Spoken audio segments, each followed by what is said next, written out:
Alright, well we're up the Adirondack High Peaks region, and all around us you see all this rock. Well, the rock obviously doesn't support a lot of good growing conditions, so except in a couple places in the cracks you see moss, and on the surface of the rock in several places there's this stuff called lichen. This one's foliose lichen, one of the only things that can colonize this rock because it doesn't need soil to grow.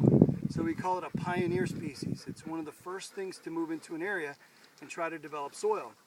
If we were at the base of a glacier, this would eventually get overtaken by the moss once there's a little bit of soil.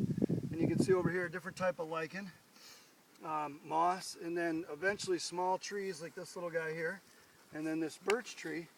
Because of the little crack in the rock, the soil builds up there, and we have all the stages of succession from the beginning of a forest right through back to the bare rock.